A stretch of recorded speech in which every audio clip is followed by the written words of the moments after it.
ಶುಭೋದಯ, ನಮಸ್ಕಾರ. Welcome to yoyo Kannada. ಬನ್ನಿ ಈಗ ನೋಡೋಣ ಶನಿವಾರಪೇಟೆಯಲ್ಲಿ ಚಿನ್ನದ ಬೆಲೆ. ಡಾಲರ್ ಮೌಲ್ಯ ಕುಸಿತ, ಬೇಡಿಕೆ ಹೆಚ್ಚಳವಾಗುತ್ತಿರುವುದು ಹಾಗೂ ಅಂತಾರಾಷ್ಟ್ರೀಯ ಮಾರುಕಟ್ಟೆಗಳ ಬೆಲೆ ಪ್ರಭಾವದಿಂದ ಚಿನ್ನದ ಬೆಲೆ ಭಾರಿ ಹೆಚ್ಚಳ ಕಾಣ್ತಾ ಇದೆ. ಕರ್ನಾಟಕದಲ್ಲಿ ಚಿನ್ನದ ಬೆಲೆ ಎಷ್ಟಿದೆ ಎನ್ನುವುದನ್ನ ನೋಡೋದಾದ್ರೆ 18 ಕ್ಯಾರೆಟ್ ಆಭರಣದ ಚಿನ್ನದ ಬೆಲೆ 9,529 ರೂಪಾಯಿ, 22 ಕ್ಯಾರೆಟ್ನ ಚಿನ್ನದ ಬೆಲೆ 11,646, 24 ಕ್ಯಾರೆಟ್ ಬಂಗಾರದ ಬೆಲೆ ಅಪರಂಜಿ ಚಿನ್ನದ್ದು 12,705. ವಿವಿಧ ನಗರಗಳಲ್ಲಿ 22 ಕ್ಯಾರೆಟ್ನ ಚಿನ್ನದ ಬೆಲೆ 1 ಗ್ರಾಮ್ಗೆ ಈ ರೀತಿಯಾಗಿದೆ. ಚೆನ್ನೈಯಲ್ಲಿ 22 ಕ್ಯಾರೆಟ್ನ ಚಿನ್ನ 11,629, ಮುಂಬೈಯಲ್ಲಿ 22 ಕ್ಯಾರೆಟ್ ಚಿನ್ನ 11,534, ದೆಹಲಿಯಲ್ಲಿ 22 ಕ್ಯಾರೆಟ್ ಚಿನ್ನ 11,549, ಕೋಲ್ಕತ್ತಾ 22 ಕ್ಯಾರೆಟ್ ಚಿನ್ನ 11,534, ಬೆಂಗಳೂರಲ್ಲಿ 22 ಕ್ಯಾರೆಟ್ ಚಿನ್ನ 1 ಗ್ರಾಮ್ಗೆ 11,534, ಹೈದರಾಬಾದ್ 22 ಕ್ಯಾರೆಟ್ ಚಿನ್ನ 1 ಗ್ರಾಮ್ಗೆ 11,534, ಕೇರಳದಲ್ಲೂ ಕೂಡ 11,534 ಇದೆ. ಪುಣೆಯಲ್ಲಿ ಕೂಡ 22 ಕ್ಯಾರೆಟ್ನ ಚಿನ್ನ 1 ಗ್ರಾಮ್ಗೆ 11,534, ವಡೋದರಾದಲ್ಲಿ 22 ಕ್ಯಾರೆಟ್ನ ಚಿನ್ನ 1 ಗ್ರಾಮ್ಗೆ 11,539,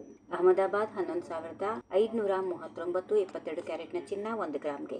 ಅಬಕಾರಿ ಸುಂಕ, ಮೇಕಿಂಗ್ ಶುಲ್ಕಗಳು ಮತ್ತು ರಾಜ್ಯ ತೆರಿಗೆಗಳಂತಹ ಕೆಲವು ನಿಯತಾಂಕಗಳನ್ನು ಆಧರಿಸಿ ದೇಶದ ವಿವಿಧ ಪ್ರದೇಶಗಳಿಗೆ ಚಿನ್ನ ಮತ್ತು ಬೆಳ್ಳಿ ಬೆಲೆ ಬದಲಾಗುತ್ತದೆ. ಜಾಗತಿಕ ಆರ್ಥಿಕ ಸ್ಥಿತಿ, ಮೌಲ್ಯ ಕುಸಿತ ಹಾಗೂ ಡಾಲರ್ ದರದ ಏರಿಳಿತಗಳಲ್ಲಿ ಕಾಣಿಸಿದ ಬದಲಾವಣೆಗಳು ಚಿನ್ನದ ಬೆಲೆಯಲ್ಲಿ ಪ್ರಮುಖ ಪಾತ್ರ ವಹಿಸುತ್ತವೆ. ಅನೇಕ ಹೂಡಿಕೆದಾರರು ಸುರಕ್ಷಿತ ಹೂಡಿಕೆಯ ರೂಪದಲ್ಲಿ ಚಿನ್ನವನ್ನು ಆಯ್ಕೆ ಮಾಡುತ್ತಿರುವುದರಿಂದ ಡಿಮ್ಯಾಂಡ್ ಹೆಚ್ಚಾಗಿದೆ. ಜೊತೆಗೆ ಹಣದ ಉಬ್ಬರ, ಹಬ್ಬದ ಕಾಲ ಹಾಗೂ ಮದುವೆ ಮುಂಗಡ ಖರೀದಿಗಳು ದರವನ್ನು ಮತ್ತಷ್ಟು ಎತ್ತುವ ಕೆಲಸ ಮಾಡಿವೆ. If you like this video, ಬೇಗ ಲೈಕ್ ಮಾಡಿ, ಕಾಮೆಂಟ್ ಮಾಡಿ, ಶೇರ್ ಮಾಡಿ ಹಾಗೂ ಯೋಯೋ ಟಿವಿ ಕನ್ನಡವನ್ನು ಸಬ್ಸ್ಕ್ರೈಬ್ ಮಾಡಿ.